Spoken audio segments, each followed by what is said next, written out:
Quand les gens ont vu cet homme marcher avec sa meute de 6 bergers allemands sans laisse, ils n'en croyaient pas leurs yeux. L'obéissance aveugle des chiens a laissé tout le monde sans voix. Certains ont même pensé qu'il les avait forcés à agir ainsi. Mais lorsque la vérité a éclaté, elle a choqué et émerveillé encore plus de monde.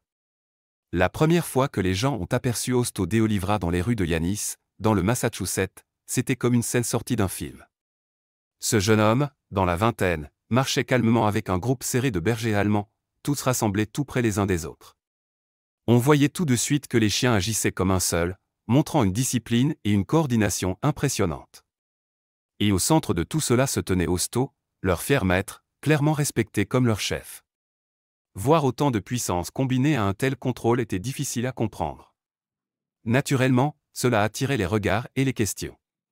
Plus les gens cherchaient à percer le secret d'Hosto, plus ils étaient déroutés. Bien sûr, beaucoup de gens ont des chiens, mais personne ne parvenait à les faire obéir comme cet homme le faisait avec sa meute. Même les dresseurs professionnels et les experts animaliers avaient du mal à expliquer comment ces chiens se déplaçaient si parfaitement ensemble, sans commande classique ni outil. Un jour, un passant courageux s'approcha un peu pour mieux observer, et remarqua quelque chose de presque incroyable. Aucun des chiens ne portait de laisse, et pourtant ils se déplaçaient comme s'ils étaient attachés ensemble, un peu comme une équipe de chiens de traîneau. On aurait dit qu'ils étaient reliés par des cordes invisibles. Chaque chien savait exactement où il devait être, suivant uniquement la voix d'Hosto. Ces chiens étaient si bien dressés que c'était comme observer une unité militaire. Ils ne se disputaient pas, n'étaient pas distraits par d'autres chiens, et ne prêtaient même pas attention aux chiens qui aboyaient derrière les clôtures ou tirés par d'autres maîtres. Leurs yeux étaient uniquement fixés sur leur meute et leur chef. Chaque jour, lorsqu'Hosto et ses chiens se promenaient dans les rues et les parcs de Yannis, les gens s'arrêtaient pour les regarder. Certains étaient si impressionnés qu'ils demandaient à prendre une photo. Hosto donnait simplement un ordre et toute la meute se figeait pour la photo. Dès que la photo était prise, un simple coup de sifflet d'Hosto et chaque chien reprenait sa place exacte derrière lui. Rapidement, Hosto et ses incroyables chiens sont devenus le sujet de toutes les conversations en ville. Des chuchotements l'accompagnaient partout, et ce n'était pas toujours bienveillant. Certains voisins et passants ont même commencé à se demander s'il ne se passait pas quelque chose de plus sombre. Les gens ne pouvaient s'empêcher de remarquer qu'Hosto ne passait jamais de temps avec personne d'autre que ses chiens. Il semblait mal à l'aise lorsqu'il devait interagir avec des gens. Presque personne ne venait chez lui, et il était clair qu'il n'avait pas de véritables amis humains. Le soir, des voisins curieux s'asseyaient devant son appartement pendant des heures, espérant apercevoir quelque chose derrière les rideaux ou entendre un indice sur la façon dont un homme si discret pouvait contrôler autant de bergers allemands puissants avec autant d'aisance. Certains soupçonnaient même qu'il les maltraitait pour obtenir une telle obéissance. Quelques-uns sont allés jusqu'à fouiller ses poubelles, espérant trouver des preuves. Une voisine particulièrement fouineuse, qui avait passé la plus grande partie de sa vie à recueillir des animaux errants, était convaincue qu'Hosto utilisait des colliers électriques sur ses chiens. Elle est allée encore plus loin en récoltant des signatures dans le quartier pour demander une enquête officielle sur ce qu'elle pensait être une situation abusive. Honnêtement, Hosto aurait peut-être pu mettre fin à toutes ces rumeurs s'il avait simplement expliqué ses méthodes de dressage. Mais à chaque fois qu'on lui posait des questions, il restait très réservé. Sans le vouloir, son silence ne faisait qu'attiser la méfiance. Lorsqu'il parlait, il disait simplement que cela lui avait demandé beaucoup de patience et de dévouement pour apprendre à ses chiens à marcher sans laisse. Et pour être juste, tout le monde savait qu'il ne mentait pas là-dessus. Il était évident qu'Hosto avait consacré toute sa vie à devenir un véritable expert en dressage de chiens. Il avait grandi entouré de bergers allemands, une race célèbre pour son courage et sa loyauté. Ces chiens veulent naturellement protéger ce qu'ils aiment et seraient prêts à tout risquer pour leur famille. Quiconque observait la meute d'Hosto pouvait voir à quel point il tenait profondément à lui.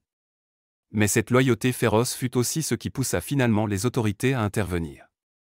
Certaines personnes n'arrivaient tout simplement pas à croire que les chiens lui obéissaient uniquement par amour et respect. Ils étaient convaincus qu'il se passait quelque chose de plus sombre en coulisses. Si les voisins méfiants avaient pris le temps de faire quelques recherches, ils auraient pu éviter bien des problèmes à tout le monde. Même si Hosto vivait dans le Massachusetts, il était originaire du Brésil. Ayant grandi dans une ferme là-bas, il avait été entouré de bergers allemands dès son plus jeune âge. Très tôt, il montra un talent particulier pour comprendre et travailler avec les animaux.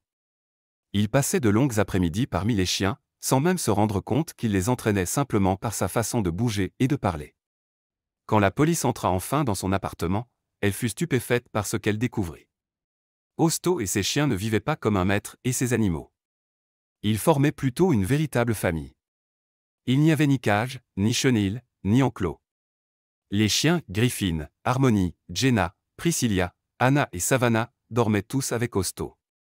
Ils se blottissaient sur le lit avec lui, s'étendaient sur le canapé ou sur la moquette, là où ils se sentaient bien. Il ne fallut pas longtemps pour comprendre que la vie de cet homme tournait entièrement autour de ses chiens. Ne trouvant rien de suspect, la police décida de faire appel à des experts en comportement animal. Ces professionnels passèrent plusieurs jours à observer Hosto de près, à examiner son domicile et à analyser chacun de ses gestes. Après quelques jours d'observation attentive, les enquêteurs étaient prêts à rendre leur rapport. La bonne nouvelle, c'est qu'ils n'avaient trouvé aucun signe de négligence ou de maltraitance chez les bergers allemands d'Hosto. En fait, ces chiens vivaient une vie de rêve. Bien que la police et les services de protection animale aient apprécié que la communauté se soucie du bien-être des animaux, il s'avéra que cette affaire était une fausse alerte complète. Les chiens d'Hosto étaient traités comme des rois, recevant la meilleure nourriture, les meilleurs soins et énormément d'amour. Il les aimait comme s'ils étaient ses propres enfants. Même si cela lui faisait mal de savoir que certaines personnes pensaient du mal de lui, Hosto réussit à tirer du positif de toute cette situation. Peu de temps après la fin de l'enquête, il parvint à transformer sa passion en carrière à temps plein. Il ouvrit le Griffin Shepherd Kennel, un endroit où il mit à profit ses compétences pour entraîner des chiens à devenir des compagnons obéissants et bien éduqués. Les propriétaires envoyaient leurs chiots chez Hosto, et quelques semaines plus tard, ils récupéraient des chiens calmes et dressés, parfaitement adaptés à leur maison, même dans de petits appartements. Bien qu'il ait accueilli toutes les races, les bergers allemands restaient sa véritable spécialité. Hosto gardait les détails de ses méthodes d'entraînement majoritairement privées, mais il partageait un point essentiel, ses chiens le voyaient comme un membre de leur meute. Ce lien ne s'était pas créé en un jour. Il avait été construit grâce à des heures de soins quotidiens, en les nourrissant 2 fois par jour, en les laissant dormir près de lui et en veillant à ce qu'ils aient beaucoup de temps pour courir et jouer. Grâce à cela, les chiens l'avaient naturellement accepté comme leur chef. Quand les chiens font confiance et comprennent le langage corporel et les ordres de leur maître, on obtient une unité et une discipline comme celle qui rendait Hosto et sa meute si incroyables à regarder. Non seulement Hosto pouvait guider ses 6 bergers allemands sans laisse dans les rues bondées, mais il affirmait également pouvoir gérer jusqu'à 15 chiens non attachés en même temps, sans aucun problème. Récemment, il a même commencé à promener sa meute dans les rues animées de Boston, et ses chiens restaient tout aussi disciplinés, peu importe le bruit ou la foule. Sa façon unique de traiter avec les chiens lui a valu une réputation incroyable et a fait de lui une sensation virale à l'époque, lorsqu'une vidéo de lui et ses chiens avait enflammé Internet. Auriez-vous le courage de passer devant une meute de bergers allemands sans laisse dans une rue bondée? Que pensez-vous du style d'entraînement étonnant d'Hosto? Dites-le nous dans les commentaires ci-dessous. Et si vous avez aimé cette histoire, n'oubliez pas d'aimer la vidéo, de vous abonner pour plus d'histoires inspirantes, et de la partager avec vos amis. Merci d'avoir regardé et à très bientôt.